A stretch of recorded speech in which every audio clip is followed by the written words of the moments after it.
इमारत के मलबे में दबने से बिल्डिंग मालिक की मौत।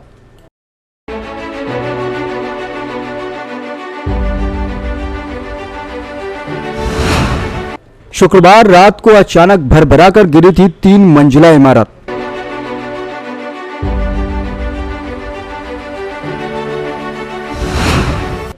हादसे के बाद सीएम योगी से मिल सकता है पीड़ित परिवार।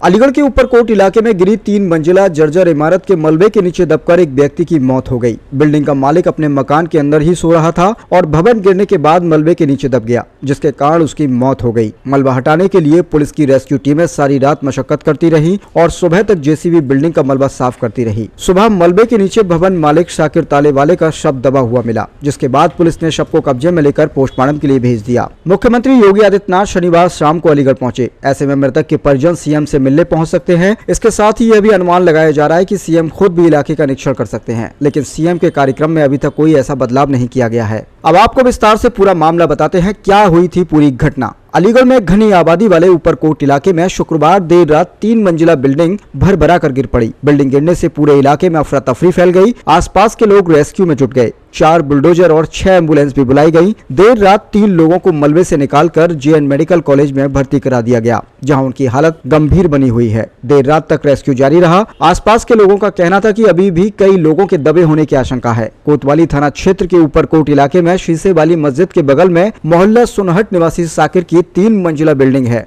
और यह बिल्डिंग पूरे तरीके से जर्जर हो चुकी थी, जिसके चलते इसमें कोई रहता नहीं था। बिल्डिंग में गोदाम बनाया हुआ था। बिल्डिंग के नीचे दिन में फड़ लग जाती थी और रात में बेसहारा लोग इसके फुटपाथ पर सो जाते थे। शुक्रवार रात को भी जब लोग यहाँ सो रहे थे और आसपास के लोग बिल्डिंग के नीचे खड़े होकर बातचीत कर रहे थे, इसी दौरान यह हादसा हो गया और अचानक से बिल्डिंग भरभरा कर गिर गई। ये सुनहट चौक कहलाता है। यहाँ पर एक तालिब की दुकान थी शाकिर साहब की, वो अभी 3-4-5 साल पहले नहीं बनी है, लेकिन आज किस कारण से गई है कि ये जो है ये जांच का विषय है। लेकिन हादसा बड़ा है। 3 लोगों को मेडिकल पहुंचा दिया गया है और जैसा कि लोग बता रहे हैं कि 2-3 लोग और हैं। मेडिकल कितने लोगों को भेज दिया गया? 3। अभी क्या स्थिति है यहाँ पर? अभी स्थिति यहाँ पर काम हो रहा है। आप देखिए, प्रशासन भी लगा हुआ है, जनता भी लगा हुआ है, जनता भी सहयोग कर रही है और प्रशासन भी लगा हुआ है, काम कर रहा है। हालांकि जनता का आरोप है कि इसकी रेस्क्यू टीम बहुत देर में पहुंची है। अब तो दुनिया सब करके काम हो रहा है। इस वक्त किसी पर आरोप लगाना सही नहीं है। हम लोग काम कर रहे हैं, वो भी काम कर रहे हैं। बिल्डिंग कितनी बड़ी थी विधायक जी? बिल्डिंग कितनी बड़ी थी? बिल्डिंग मेरे ख्याल से बहुत 50 गज की होगी।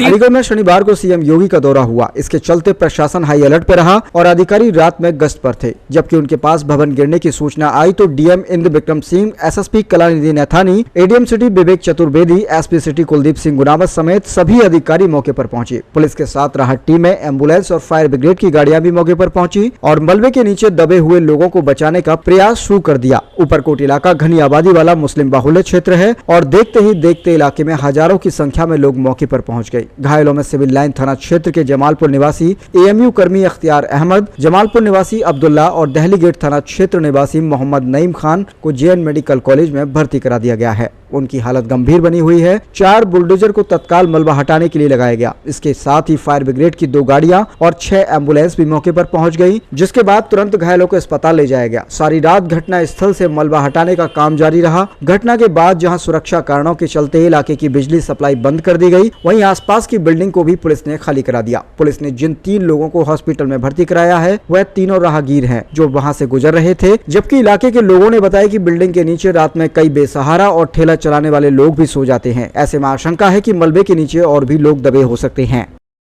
बिल्डिंग थी कोतवाली क्षेत्र में। यहाँ पर इस बिल्डिंग के अंदर गोदाम था और गोदाम की बिल्डिंग कमजोर थी। वैसे उसमें कोई परिवार नहीं रहता था। अभी तक की जो जानकारी दी गई है उसके अनुसार 3 लोग उसमें कुछ सामान निकालने के लिए गए थे। बिल्डिंग कमजोर होने के कारण अचानक उसकी छत गिर गई, जिसमें से 2 घायल जिला अस्पताल में हैं जिनका हालत सामान्य है।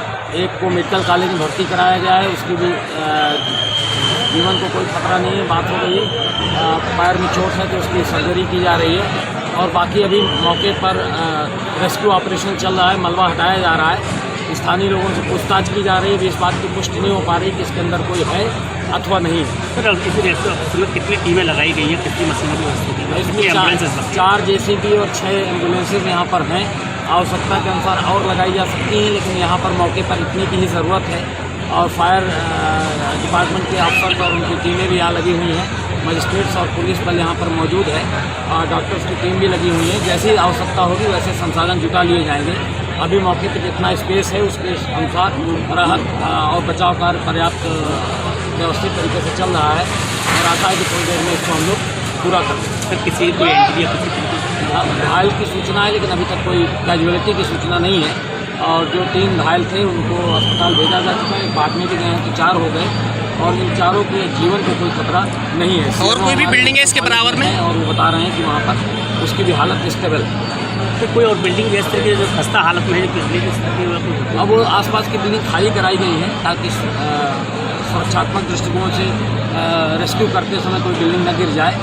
और बाकी तो अभी थोड़ा सा और जब काम हो जाएगा तब पता लगेगा कि